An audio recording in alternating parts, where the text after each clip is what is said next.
go. Yep. Well, Mark, thank you so much for helping my project. Not a problem. So we're over here in London. I'm from the US, so Yes. it's good to talk Yes, to you. yeah. I was wondering if maybe you could say a little bit about yourself. Okay. I'm a teacher. I teach film studies. I've been in London for 23 years. Before that, I lived in New York City Oh, wow. for 5 or 6 years.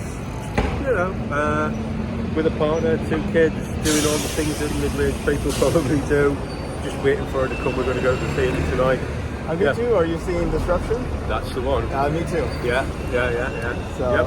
and talking about disruption, I guess did you know that NASA is planning to send astronauts back to the moon again for the first time since 1972? I didn't know. I was wondering, now that you do know, any initial impressions, like good, bad? Well, I mean, okay. I honestly really can't form an opinion about it. Well, apart from given the state of the world and given the state of like how much money is going to be spent on putting a manned space flight, staff space flight, back to the moon again, it kind of brings up that. I don't know. I remember in the summer I watched. There was a documentary, Summer of Soul, about the Harlem Festival in 1960, whenever the moon landing was. Was it 68 or 69? Well, the first one was 69. 69. Yeah. And they're interviewing people in Harlem after the end of this 3-day festival, and they couldn't give a damn. They couldn't give a damn. That, Right. like somebody was on the moon. You got bigger things to think about, bigger pressing problems to think about. You got the war in Vietnam. You got all sorts of things that are affecting their community, disproportionate to everybody else's. So why would they care that somebody's on the moon? There's the Gil Scott Heron song, obviously, isn't there? Whitey's on the moon. Whitey's on the moon. I was just exactly thinking about that. So, yeah, I mean, does it? I don't know. Does it give us any scientific benefit? Is it likely to kind of provide us with anything at all? Probably not. Probably would do is give. Well, we know that the people who are on Amazon are thinking about mining comets and all sorts of stuff like that. Maybe this would be a practical. That's the worst thing that could happen. It's kind of a practical one for corporations to start exploiting places in space. Right. And that's what it could, that could be the hidden agenda for it. This is one of their projects, isn't it? I mean, like, the moon is the ultimate billboard, right? Yeah, absolutely, yeah. So it's yeah. It's empty. But, I mean, everything about the future of humanity, like 200 years out, do you see us still only on the Earth, or on the Earth as well as maybe the Moon and Mars and other places? Where do you see us going? Well, you think we're living on other planets in the future? I hope so. I mean, the universe is a gigantic place, and I would like for us to kind of make use of it. We are what? So in 1823. If you think about the advances made in like 200 years, I mean that's quite significant. So I wouldn't discount it.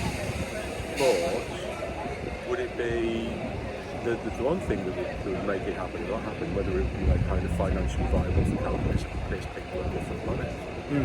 What could be exploited from those planets, and what could make it kind of profitable to go out there? The other thing is. The planet that we live on now is a bit of an accident to have this exact position in that distance from the sun that can generate a livable climate. It's a real anomaly, and even with the kind of scientists and physicists and kind of astrologers and what, it's like this is really rare to find a planet in this particular position next to its sun that can actually support life. So I'm sure there must be one out there. But it might take us 200 years to get there. It might take 200 years to find it. That's true. Yeah. I mean, you might have like huge generation ships, and the people that leave, it's their great grandchildren that arrive, and they're like, "Why did you send us out here?" Yeah, exactly. I mean, suppose it's what people must have felt like when they travelled to Australia. Oh, okay, yeah. In the 18th century, there was no coming back. That's true. And it was the furthest place that you could imagine. It would have took months and months and months to get there if you didn't live to get there. But. Yeah, I don't know. Maybe not. And the other question, of course, is it something that we want? The other thing, of course, is if it is a viable option, in terms of like climate crisis, it becomes a distraction. It's the idea, well, we can go and propagate another planet. It's the final scene in Doctor Strangelove, isn't it? I haven't seen that one actually. Ah, right. Where they talk about only the elite people can survive the nuclear war, where they're going to put everybody in a safe Right. bunker and come out in the future. It's the idea that we can save ourselves from this disaster that we're about to make of ourselves if we kind of plan it. I don't know. Maybe not. But you know, a lot of rich people don't know how to change a light bulb. So you know, what kind of civilization would that be like for the?